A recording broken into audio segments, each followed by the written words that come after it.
Pronto, eu vou iniciar Pronto, eu vou iniciar falando brevemente sobre a biologia do cristalino, tá?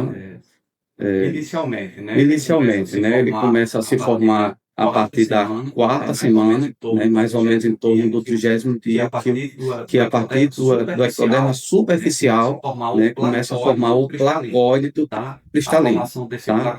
A formação desse placóide no início da quarta semana, né, em torno de 30 dias, e vai até em torno do 33º, 34º dia. Forma esse placóide, né, de maneira circular, e ele acaba se separando, né, do ectoderma superficial, e esse ectoderma vai, por exemplo, formar o epitélio da córnea e outras estruturas do corpo também, como a própria pele.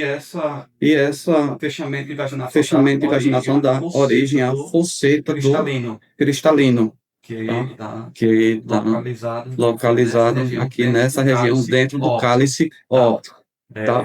Em torno depois do 35º, 36º dia, tá? Quando há realmente o fechamento, então a gente vai começar a ter a formação dessas fibras da lente aqui, tá?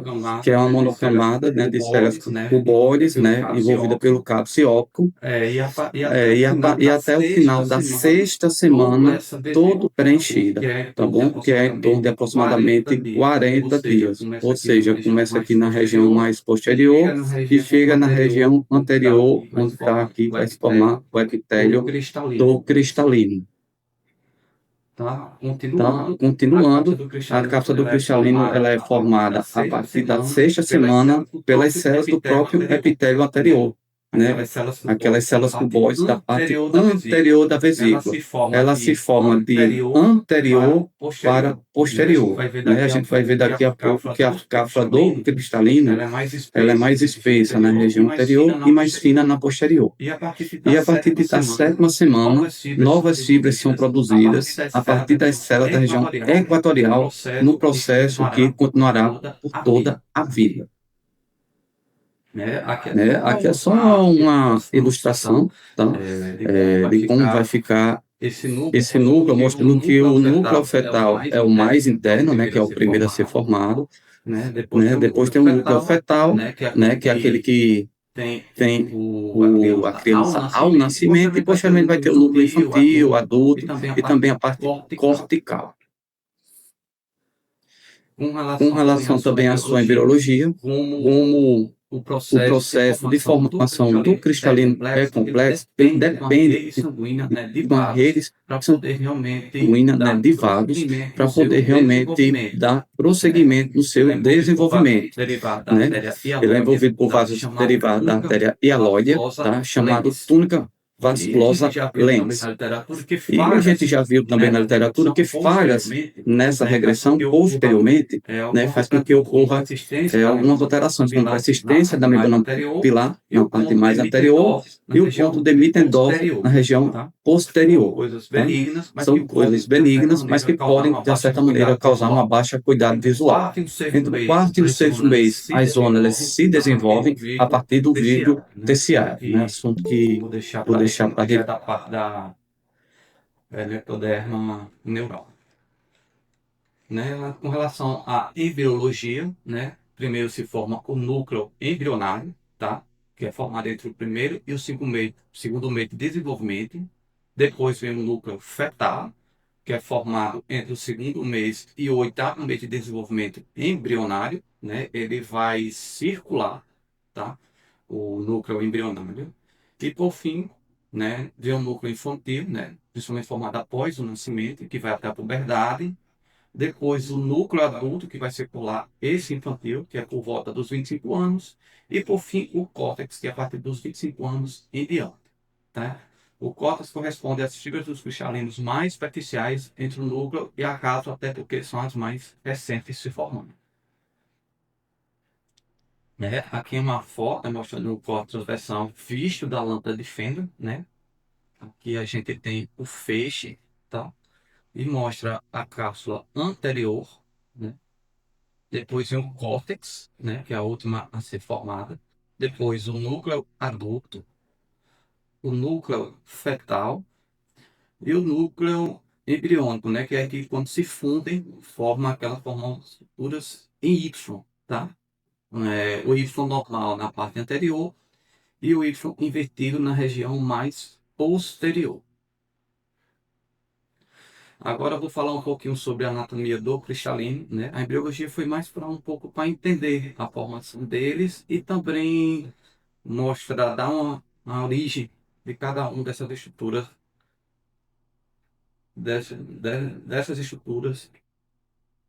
desse corpo. Na anatomia, o cristalino é uma estrutura biconvexa, envolta por uma cápsula ligada ao corpo ciliar através das fibras zonulares. Ele é vascular, ele não possui nem nervação e também nem possui linfáticos. Começa a vida transparente e, com o passar do tempo, vai se tornando amarelo-ambar por efeito da radiação ultravioleta absorvida por pigmentos cromófilos. Tá? Aqui essa foto é só para realmente mostrar a localização do cristalino dentro do globo ocular, né? Tem aqui a região anterior, a íris, tá? E também a região pupilar. Na parte lateral tem as zônulas ciliares, tá? E na parte mais posterior, né, o conteúdo vítreo. Né? A sua anatomia, né, de uma maneira bem aproximada aqui no adulto, né? A gente vê que o diâmetro equatorial é de 9 a 10 milímetros, tá? O diâmetro anteroposterior de 5 milímetros, seu raio de curvatura é de 10 milímetros na parte anterior e de 6 milímetros na sua parte posterior, né? E aqui é uma comparação, né? As dimensões na criança, o diâmetro equatorial é menor, já de 9 a 10 vai para 6,4. O ângulo posterior de 5, 6 milímetros vai para 3,5. E o seu grau de curvatura é de 16 milímetros. Peso e volume, aos 3 meses de idade, o peso é de aproximadamente 93 miligramas e o volume de 90 milímetros cúbicos. E aos 90 anos, você vê a diferença bem importante, né? O peso de 258 miligramas e o volume de 239 milímetros cúbicos, ou seja, o cristalino realmente não para de se reproduzir por durante toda a vida. Né? E aqui é mostrando, né, a mudança de conformação, né? O raio de curvatura passa de 10 para 6 milímetros, quando é realmente a acomodação, né? O efeito da acomodação. E a gente percebe que é principalmente na região anterior, tá? Enquanto que na parte posterior, tá? Praticamente não há nenhuma mudança, tá? Aqui só um corte histológico mostrando, né, as estruturas, né, do cristalino e de forma mais especial na região da cápsula, então, né, cápsula anterior e e aqui embaixo a região epitelial, né, que realmente é a reprodução pela produção de cápsula do cristalino, né. Depois para o chaveamento vem o córtex, tá? Principalmente aqui também na região do Equador, e os núcleos, né? Cortical, do adulto, infantil, fetal e embrionário, né? Nessa ordem que eu falei, cada vez mais profundo, né? Embrionário, fetal, adulto, infantil, adulto, e também o córtex, que é depois dos 25 anos, e a região posterior da lente, que é aquela que não tem a presença do epitélio. Né? Aqui só uma figura mostrando, tá, a anatomia, né? Simplificando o que eu tinha dito naquele corte histológico, tá? Aqui a anatomia dos componentes do cristalino, né? O núcleo embrionário, tá? Que são os primeiros, né? Geralmente eles são numerosos, mas diminuem no decorrer da vida. Depois tem o núcleo fetal, né? O infantil, o adulto, córtex anterior e posterior, e a região da cápsula, que é a celular. A cápsula do cristalino ela é elástica e transparente e ela é correspondente à membrana basal do epitélio cristaliniano, portanto, protegido por este. Principal componente, colágeno tipo 4, né? Mas tem colágeno tipo 1, do tipo 3, laminina, algumas proteínas também, tá? Ela é composta por várias moléculas, uma organização paralela à superfície, que garante o aspecto de birrefringência quando viste a luz polarizada.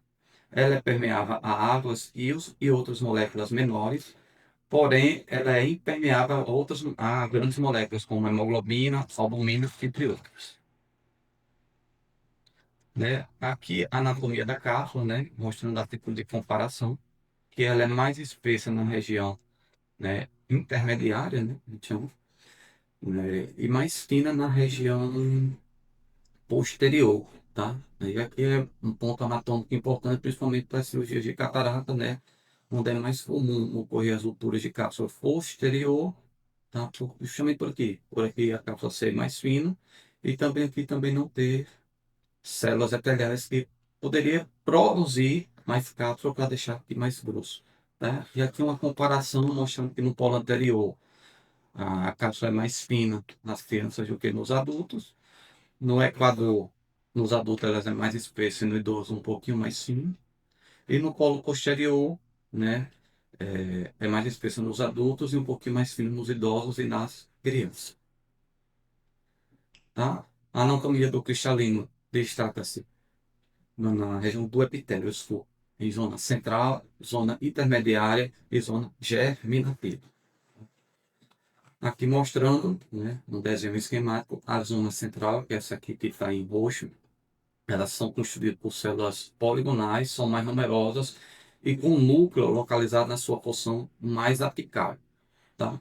A zona intermediária, né, é aquela que está mais escondidinha, né, atrás da pupila, próxima à borda pupilar.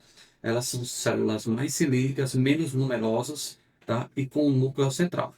E aqui está a zona germinativa, tá? Localizado aqui na região equatorial do olho. Essas células que são responsáveis pela produção das fibras cristalinianas, né, que vão preencher, né, a parte interna do cristalino, e de uma certa maneira ela tem a localização, né, mais interna, mais atrás da íris, devido à proteção da radiação ultravioleta, né, que causa reações de oxidação, né, e que leva, consequentemente, ao longo dos anos, a sua oxidação e, consequentemente, a catarata. E aqui mostrando o núcleo adulto em verde, o núcleo infantil em amarelo, o núcleo fetal aqui em uma laranja mais clara e uma cor mais bege, o núcleo embrionário, onde também está localizado as suturas. Falando um pouquinho sobre a fisiologia do cristalino, temos a composição de água, aminoácidos, lipídios, ácido ascórbico, carboidratos e glutationa, sendo que a água é 65% dos casos e os aminoácidos em torno de 33% dos casos. Ou seja, quase a totalidade da sua composição é de água e aminoácidos. Né? Lipídios e entre outros nutrientes e substâncias, 2 a 3%. No metabolismo energético, o grande objetivo do metabolismo cristaliniano é a manutenção da sua transferência. A produção de ATP pelo cristalino é necessária para o funcionamento do epitélio, sendo que a sua principal fonte energética é pela glicose anaeróbica. Por quê? Porque o cristalino ele não tem vasos sanguíneos, né? Então vai ser realmente aquela glicose com ausência, né, de oxigênio, ou seja, a gente sabe que a glicose anaeróbica é 2 ATP apenas, tá? E então por isso, né? Então por conta dessa falta vascular, né, de obtenção de oxigênio, a parte anaeróbica é responsável por 80%. O ciclo de Krebs também ocorre em uma proporção menor, apenas no epitélio, sendo responsável por cerca de 20% da produção de ATP, né? Aqui o epitélio a gente vai ver, né, que é responsável pela produção das fibras cristalinianas e também com as trocas entre cristalino e puro moracoso, né? O moracoso também tem uma importância nessa troca de íons com a região mais anterior do cristalino. E outra via de produção energética do cristalino é a via dorso-orbital, né? É uma via que tem uma pequena produção, mas fisiopatologicamente ela é muito importante. Por quê? Porque, principalmente naquelas cataratas que têm a diabetes descompensada com hiperglicemias, né? A glicose ela é transformada em sorbitol. O sorbitol, a partir da aldotase, da enzima aldolase e reductase produz a frutose. E dessa frutose, há desregulação na parte de hidratação do cristalino e com a formação mais precoce de catarata por diabetes, principalmente na região subcapsular posterior. Né? Eu vou falando um pouco do seu transporte, impermeabilidade. A cápsula é permeável a compostos de baixo peso molecular, como água, né? Como ácido asfórbico, alguns lipídios, proteínas, mas proteínas de grande peso molecular, como a albumina, por exemplo, ela realmente tem muita dificuldade e não consegue ter acesso. E a sua transparência é garantida pela organização regular das fibras e pela distribuição uniforme de suas proteínas, né? Lembra um pouco, né, se a gente for ver da parte da córnea, né, naquela diferença entre a esclera, né, que é desorganizada, e a córnea, que é transparente, garantindo realmente boa visão nessas estruturas e, consequentemente, a sua transparência. Né? E a acomodação, né, o que é que acontece? A contração do músculo ciliar relaxa as vônulas, que alivia a tensão sobre a cápsula e, portanto, torna o cristalino mais esférico, sobretudo pelo aumento da curvatura da sua superfície anterior, né? E isso faz o quê? Faz com que a gente veja objetos próximos com nitidez, tá? Então, por isso que a gente tem essa facilidade devido ao processo de acomodação. E um outro ponto que eu não contei é que até na parte da embriologia, que o núcleo do cristalino, né, o cristalino em si, ele é mais cilíndrico e com o tempo, devido à produção das fibras, ele vai ficando um pouquinho mais alongado e menos esférico, tá? E outras operações que ocorrem na acomodação, sendo que em menor proporcionalidade, é aumento da sua curva posterior, aumento do diâmetro antero-posterior e redução do seu diâmetro látero-lateral. E aqui só brevemente dar uma pincelada nas zonas ciliares, né? Ou simplesmente zonas, compreende um conjunto de fibras que conectam o corpo ciliar e o cristalino, mantendo-se em posição e permitindo que o músculo ciliar atue sobre ele durante a acomodação, né? Aqui essas pequenas estruturas, né, de formato triangular, né, que vai desde a sua posição praticamente anterior, lateral e posterior, e que dá sustentabilidade e também principal favorecedor no processo de acomodação. E importante também na cirurgia de catarata, como veremos em outras sessões ou aulas. Né, aqui é só os tipos, não vou entrar muito em detalhes, né? Os tipos não, as suas localizações, que são orbiculocapsulares posteriores, orbiculares anteriores, ciliocapsulares posteriores, cilioequatoriais e cílios ciliares. Agora eu vou falar um pouquinho sobre os tipos de catarata, tá? São várias, eu coloquei assim, ó, as que são mais relevantes no nosso dia a dia, né? Aqui a gente tem a catarata nuclear, ou catarata senil, que é a mais comum que a gente encontra no nosso dia a dia, principalmente para a indicação de cirurgia, que é caracterizada pela esclerose e aumenta a pigmentação do núcleo, geralmente bilateral, assimétrica e de progressão lenta, sendo muito comum em idosos, né? E o que é que ela faz? Ela promove inicialmente uma baixa acuidade visual, principalmente quando ela está para longe, né? E deixa a trapézio preservada ou com sensação de que houve uma melhora, tá? Isso ocorre devido à alteração do índice gestacional e também induz a formação de miopia, tá? Histologicamente ocorre formação de agregados proteicos e aumento também dos vagúolos, né, com a progressão deste tipo de patologia. A cortical, né, ocorre ruptura de fibras maduras do cristalino com precipitação de oxidações proteicas. Geralmente são bilaterais e assimétricas, né? Elas começam na região periférica, começam de forma circular, mas à medida que vai avançando para o centro, ela ganha forma de cunha, tá? E isso vai causando a diminuição da acuidade visual. Essa queda geralmente é mais lenta do que a nuclear, devido à sua localização, mas posteriormente, se não tratada, ela pode evoluir com uma catarata total, né, branca, e até a morganiana em casos mais avançados. E aqui a subcapsular posterior, também bastante comum no nosso meio, tá? Embora também esteja relacionado com o envelhecimento, ela também pode ocorrer em indivíduos jovens, principalmente aqueles pacientes que é portador de diabetes mellitus 2 não controlada ou tipo 1 também, tá? Usuários de crônicos e corticoides, muito comum no nosso dia a dia, tá? E também ocorre devido à migração de células do epitélio cristalino para a face interna da cápsula posterior. Como ela é localizada principalmente no ponto nodal do olho, né, aqui nessa região central, então a gente percebe também que a diminuição da visão ocorre de maneira precoce, tá? E esse é um ponto que traz esses pacientes, né, procurar de uma maneira mais rápida, que chance de uma baixa visão, principalmente no período noturno.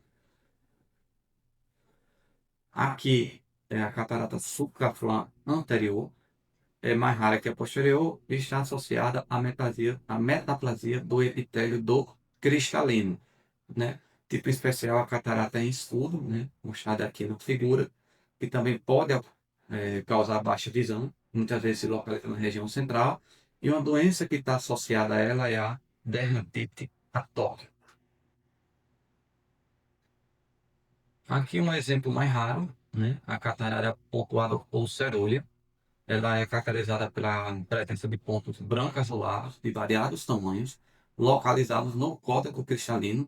É a famosa catarata azul, como muitos são. Geralmente ela está associada à herança genética, a nenhuma doença específica. Ela ocorre devido à mutação na proteína cristalino B, né? E a deficiência nessa produção leva à formação dessa catarata que leva até um pouco de flocos de neve. Aqui a catarata sutural, né? A gente vê aqui na figura que em forma de Y, localizada na região anterior, no núcleo fetal ou as suturas do núcleo infantil, e raramente ela causa baixa visão. Aqui a gente tem a catarata traumática, né? Que acomete indivíduos mais jovens e na maioria das vezes é unilateral. Os traumas mais comuns são os contusos e os penetrantes. Tá? Aqui a gente está vendo essa figura, né, em roseta estrelar, né, mostrada aqui, né, por um trauma contuso. A manifestação pode ser por opacidade em roseta. Os traumas perfurantes costumam causar catarata precocemente por conta da lesão da cápsula anterior e hidratação do córtex. E aqui só mostrando alguns outros tipos de catarata. Essa daqui é a catarata em gota de óleo, né? Em reflexo vermelho, bastante comum na galactosemia. Essa daqui, a catarata em girassol, comum na doença de Wilson, né? A pulga de cobre. E aqui, a catarata em árvore de Natal. Comum também em algumas doenças, como mais conhecida, representante a distrofia miotônica. É isso, né? Bibliografia da Academia Americana, 2025, 2026.